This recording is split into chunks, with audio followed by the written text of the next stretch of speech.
Welcome to the place of which you've been warned, where knowledge gathers and hits like a swarm. Return to a time when your soul was untorn. Rejoice, my friends, this is semblance of form. Here we go again. It's time for another video. I hope you are having a blessed day. I believe I am. Even though this was written at a different time than it is now, I believe that this is manifestation. Yes, you can do it. Just manifest it. It's like a man, if yes, he will fest. A man, if yes, we will fest. A woman, if yes, that's the best. We manifest. Yes, we manifest. We are blessed. We will manifest. What is a test when you manifest? Okay. I'm really sorry for all that. But not really. Manifest. Anyway, for real though, this could be the day before I get committed. It could also be because I wrote this at 5:30 in the morning, and I was a bit delirious. Now I gotta perform. Gotta step up and make it happen. But I'm not tired yet, man, because I'm too busy manifesting. Yeah, and if you think it's cringed, you're just scared of yourself. So, if you're feeling some type of way, that's a you problem. Us over here, we are manifesting. And we can't be taken down by any negative Nancys or noxious Nellies or the subtracting Sarahs out there. And especially none of those destructive Donnas. None of them. Yeah. And a brief pouring out of a drink for the Nonas out there. They got pushed out by the destructive Donnas, because we were gonna say Nona, but who you really know named Nona? Like, come on, man. Yeah. And you know how Donnas be. Sometimes that's just how they are. But anyway, it's Halloween, so we got the festive hat, might have to put that on and stuff. But yeah, I'm not sure if this is any type of intro or just the ravens of a bad man. I don't know. Yeah, we getting committed tomorrow. Ching, But either way, we're having fun. Anyway, I hope you're doing well out there today. Should be a good time. Starting to get into better spirits again after my car accident. A lot of things are pushing forward, and I'll have even more to show you pretty soon. In fact, I'm working on this new program that's supposed to make it so my eyes line up and stuff, and I can see the teleprompter, so none of that old rickety ass stuff that you've been seeing, man. We back on point. Music's about to start becoming available on many different platforms, and we can track how that goes and can break down what I learned from the process. But yeah, happy Halloween, people. My family, we didn't get to celebrate like that, but we got the light up hat, boy. You can't even see it on the. There we go. We got a little bit. Yeah. Anyway, but yeah, we learn from the process what works and what doesn't, so you can take my experiences and put them to good use in your endeavors, huh? Because the world is like a pyramid system, cowboy. Often, you need to flip it on its head.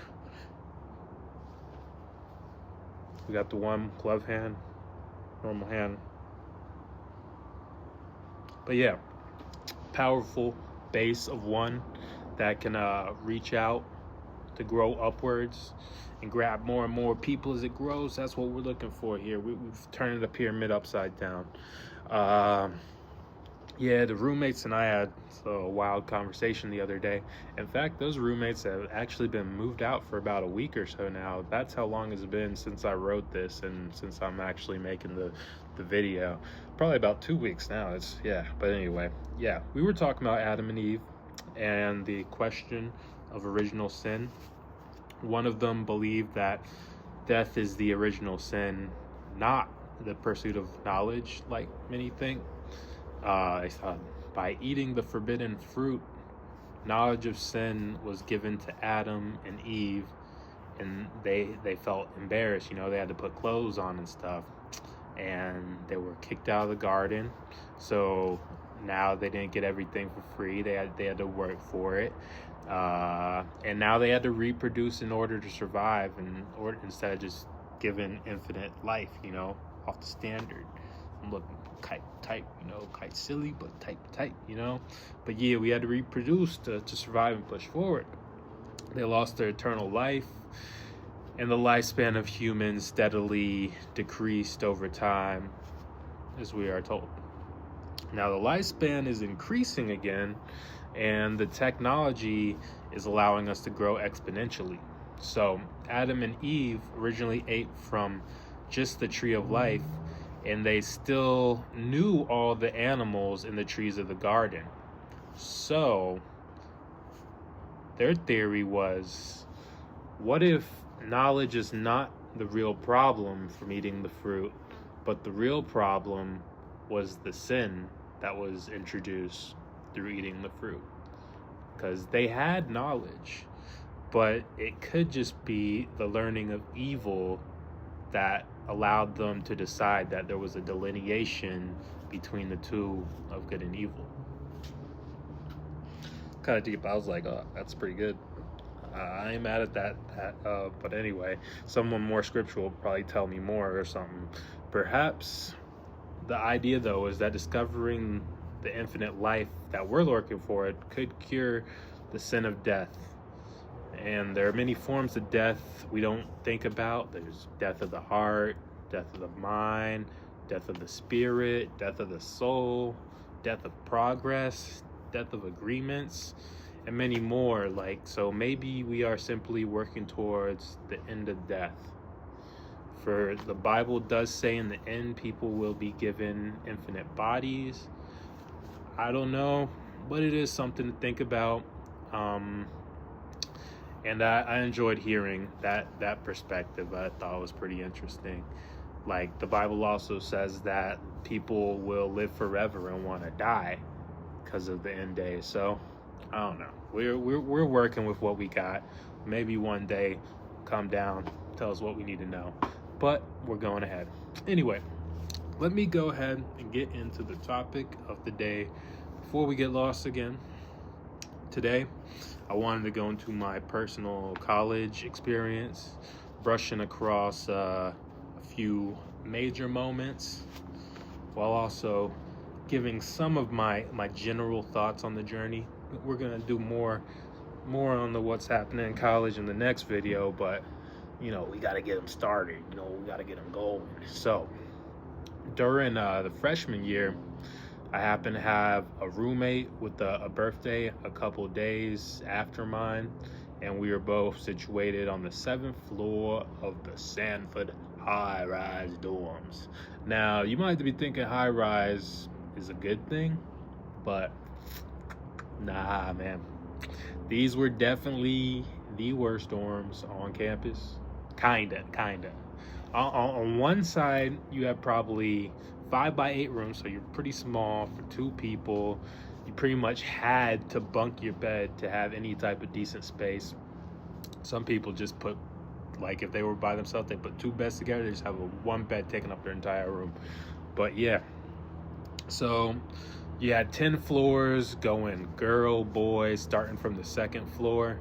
So the cool part about it is you had the most opportunity to interact with other people probably than anybody else on campus, because there's no place where they're stacking as many people than there.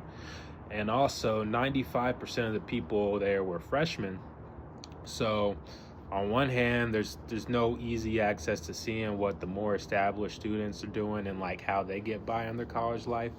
But on the other hand, like there's plenty of opportunity for social engagement at a level where everybody's just like, hey, I'm just here. Yeah, we're just here. We don't even know what we're doing, but we're here. Yeah. Anyway, me and my roommate, we got along great, and we're still best of friends to this day.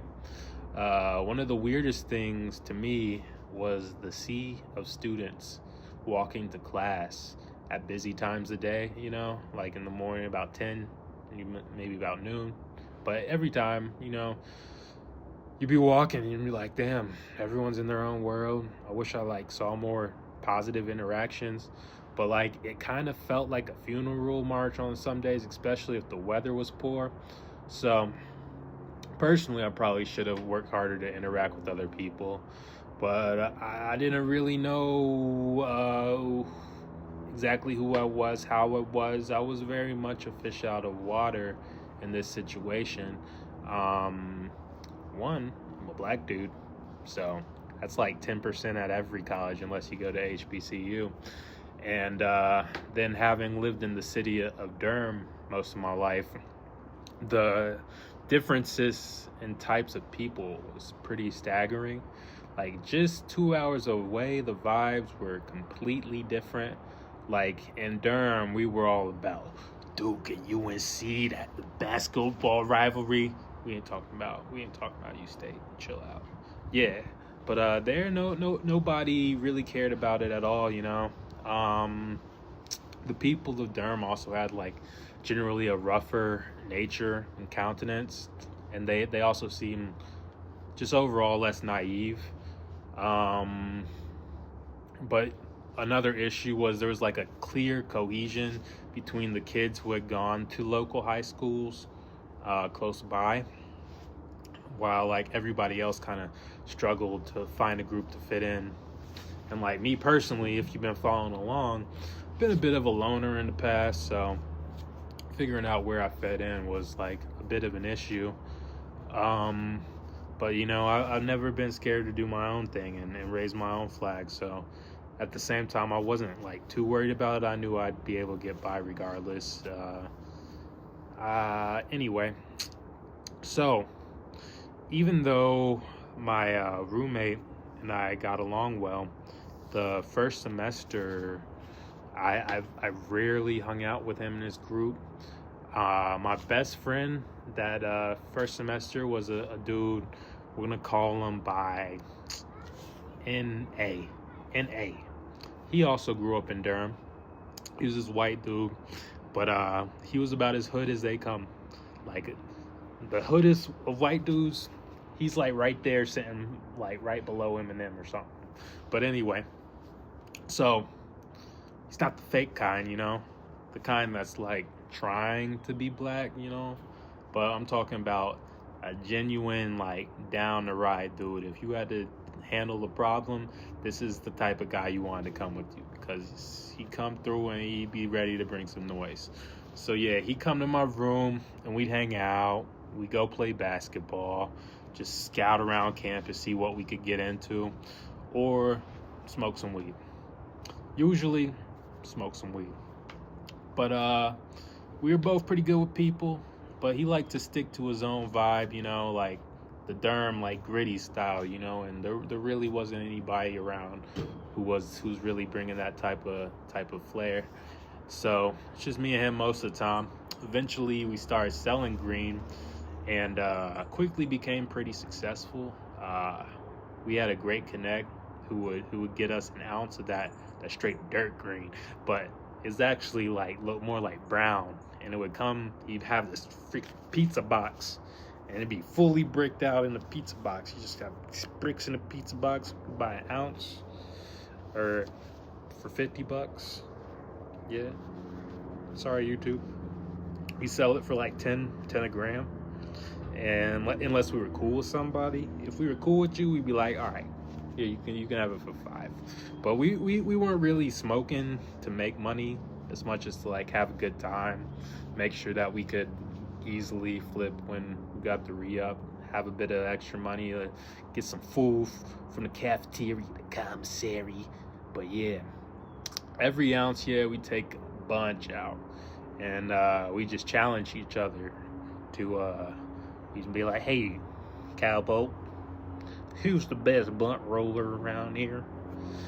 And so the pinnacle of that was like when we rolled about 11 grams into a single blunt that took 5 Dutches and was about about 16 inches long. I think we measured it. And then we hotboxed our homegirl's 1999 Mustang. You know, Mustangs were super tight back then. But yeah, we had like 5 people in that thing. The whole thing took about an hour to smoke.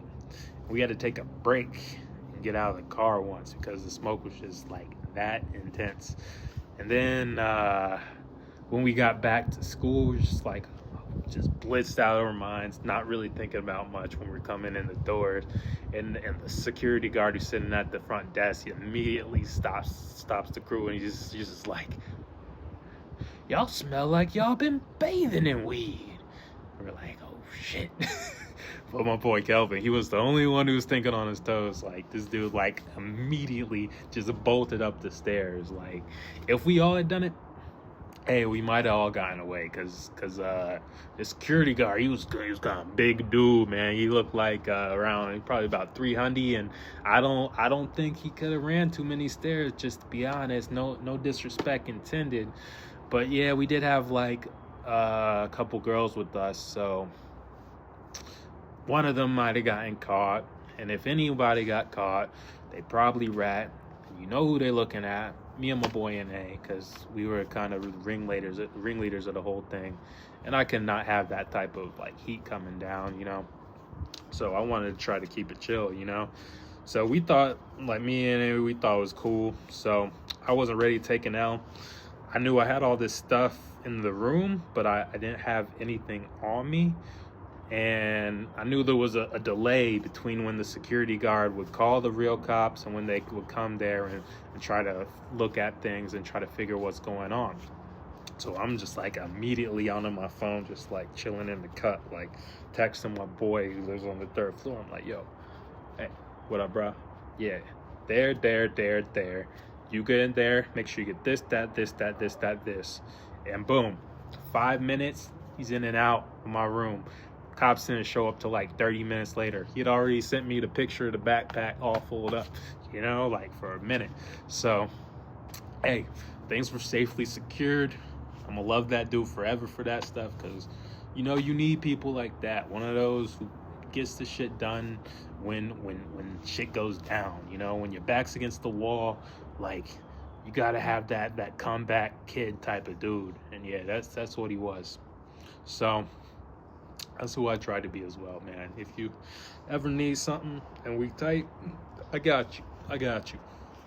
And so that was all well and good. We got away from that one. As far as classes go, I got along decently enough that year. I was taken back by the dramatic change in difficulty between high school and college, and I was supposed to have gone to like a good high school, but nah, it didn't really stack up. But I was actually having to take notes. I was actually doing homework, and at least some of it.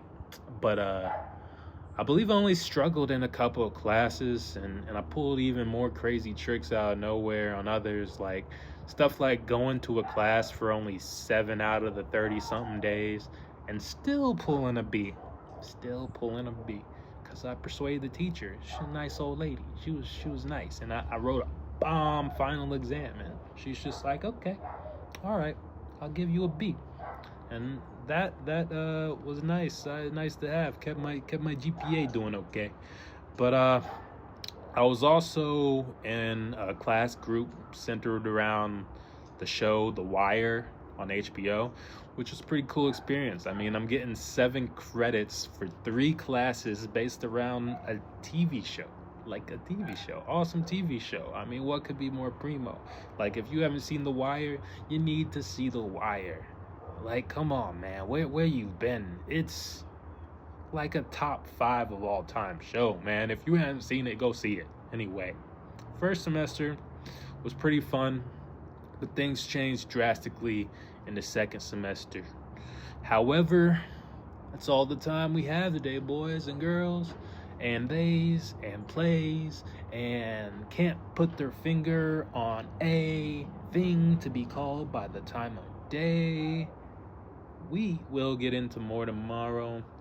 I should be able to wrap up most of the college life, maybe hit a bit more, maybe not, a little more, maybe less. You know, we hit a lot on the front end, so I'm pretty happy with that progress. Pretty good, right? Yeah. So that like and comment, subscribe, whatever you want to do with that, man. You just, like, I'll just throw it at you, like, you know, yeah. Anyway, peace. Be easy. Have a good one. Till next time. Later. Deuces. Yeah.